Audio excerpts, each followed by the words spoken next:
mute button on the back so that you can have some privacy. The mic is muted. And now Google doesn't know what you're saying. Okay, Google. Nothing.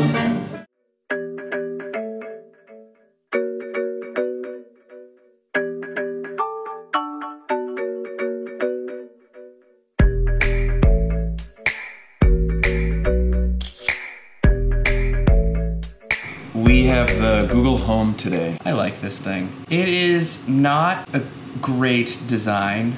No. But it is a better design than the Alexa. Which is behind us. Shh, sorry Alexa. It got a lot of flack on the internet for looking like an air freshener. Yeah. Right. So Google Home fits into the smart speaker AI home assistant category. So what are the competitors? We've got Amazon Echo. Amazon Echo, Siri kind of. Siri, the HomePod eventually, right? Microsoft has a Cortana assistant that's integrated into a Harman Kardamom speaker. The coolest one, we should put a picture right here, is the one from Baidu that Teenage Engineering just designed. Oh, wow. Which is the like one with the lamp, the articulation. So, right, you have the hardware design, but I think, of course, what a lot of the value that these things bring is really in the software. So it connects to your Uber apps, you can order an Uber, it connects to your smart home lights so you can turn those on and off. Oh, the big skill that we left out is that it's a speaker too. Oh yeah! Both the Echo and the Google Home are fantastic sounding speakers. Let's do a little demo of the sound before we tear it down. Okay. Do you have a song in mind? Okay, Google, play Vince Giordano's Charlie Brown Christmas song. It's Giraldi. Let's hear. Nope, different guy. But let's leave it. This is good. Okay, Google, volume 8. The sound is pretty good.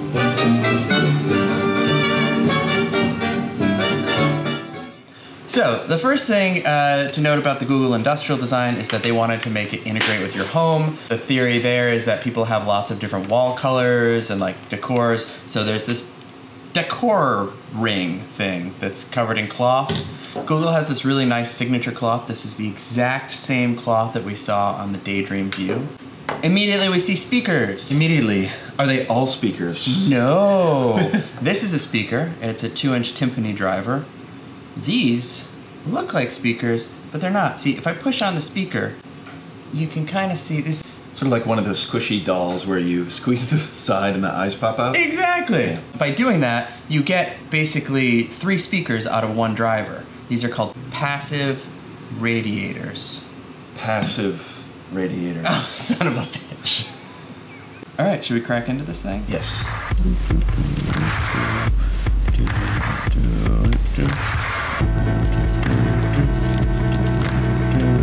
Screws.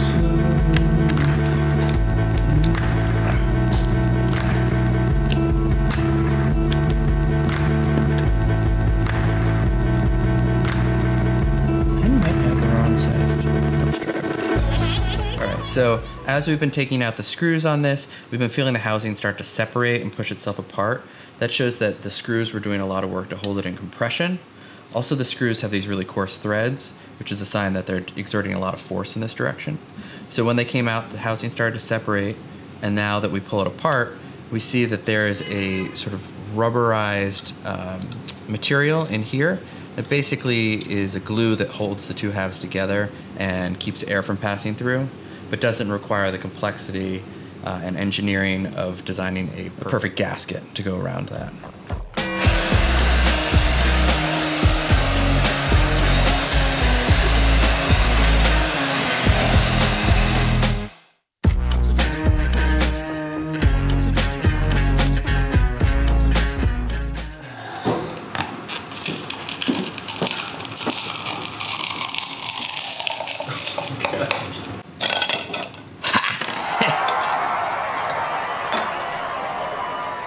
All right. There we go. There we go. That was fun. We took the whole thing apart. Went pretty well until like the last step where we ran into this big pile of adhesive. Mm-hmm. So we got this thing apart. Now we want to talk about the product architecture, how all the pieces assembled together, what their choices of fasteners were.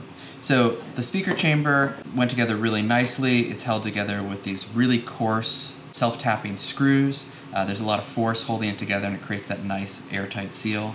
Inside there is our passive radiator and our speaker, which we're going to talk about later. Two of them. Two passive radiators and our speaker driver. This sort of forms the core of the product. On the electronic side, there's two boards. We have the comms board and the touch-sensitive board. They connect via the ribbon cable. So this is both the power distribution, the wireless, and the speaker driving all in one. We're not going to take off the little metal shieldings behind each of these, but underneath of those are subsystems of other ICs. So the speaker in here is the PLS 50N25 AL0104. We found a similar one, which is the 8 ohm version. This is the 4 ohm, but it's a 10 watt speaker. So that's pretty powerful, a 10 watt. What's happening up here? So we have the touch interface happening on the top board. The capacitive touch sensor array on this touch board should look similar to the prior episode with the Google Daydream View. You can see it's just a grid around the same scale as the other one. On the board, the LEDs are actually rear mounted, and they shine through holes that are on the top side, meaning they can just fire straight up.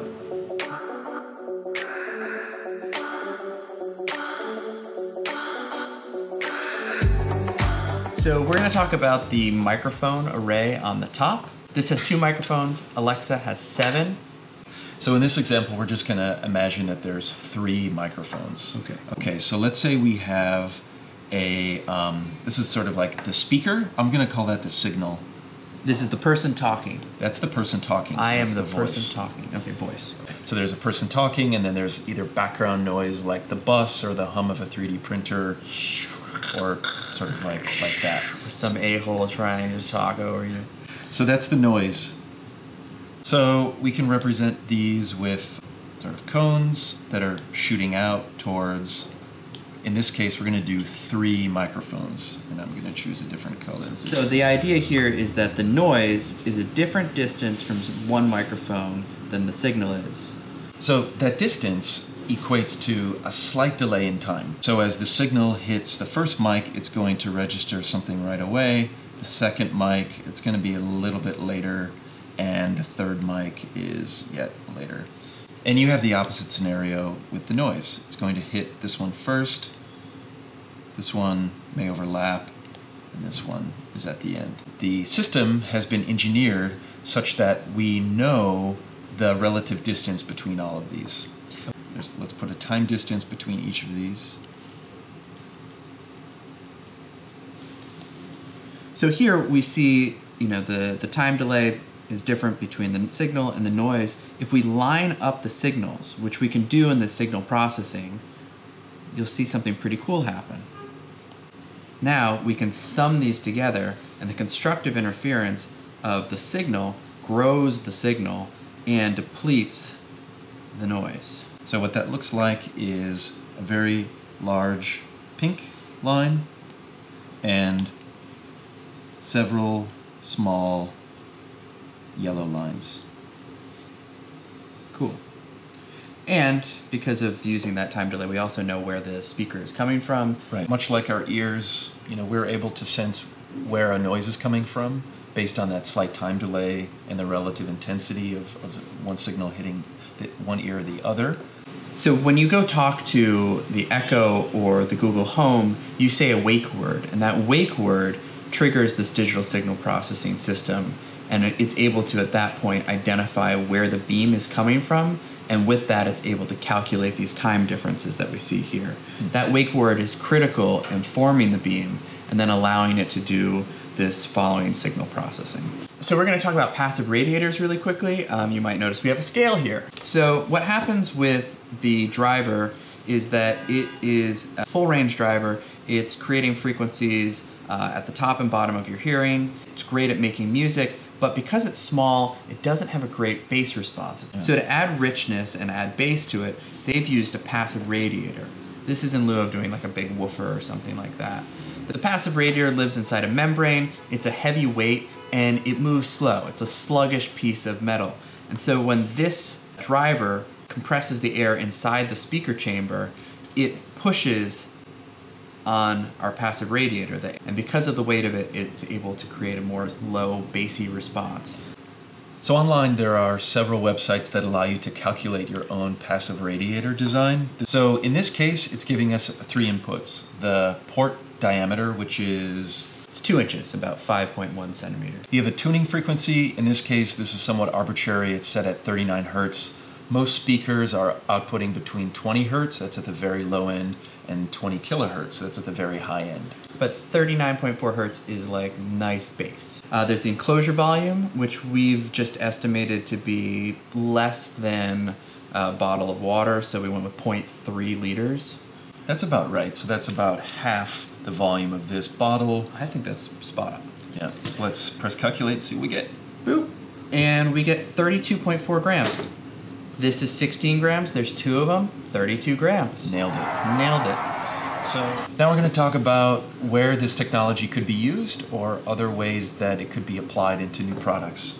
It would be really nice if my iPhone had this level of voice recognition. Like doing the Hey Siri action is pretty abysmal. If you were to start to divide this down into smaller systems, for example, what if you just had a really great beamforming AI microphone? This is sort of what the Amazon Echo Dot is. It's just the voice capture, and the speaker sucks because it's designed to connect to something else. And the Google Home Mini has a slightly better speaker, but it's the same idea. And that gets me thinking, what happens when you start to really deconstruct the microphones and speakers that are inside of this, and maybe just start embedding them in your environment? There's 2 pieces to that, right? So like the dream is that voice interface on the Starship Enterprise where you just say, computer, do this, and it does it. That plays really great on TV, but like I still wonder if voice interfaces are what we want them to be. Part of that is maybe the semantics of voice commands needs to improve. It's a little bit, it feels robotic. Feels robotic. You start feeling like a robot. Right. So one thing we didn't mention about this was the price. How much is it? Bought it for $200, I think, because it's Black Friday season. It's like probably $150 right now. So still, that sets it at the sort of premium end of home AI products. The Echo Dot is $50. You have the full-size Echo, which is around $100. Who knows what the Apple product will be? It will probably surpass. I think it's $400 if it ever is released. It's late. So guys, if you like this, remember to like and subscribe. Also, we are always open to suggestions for tearing different things apart, so let us know in the comments section below. Cool.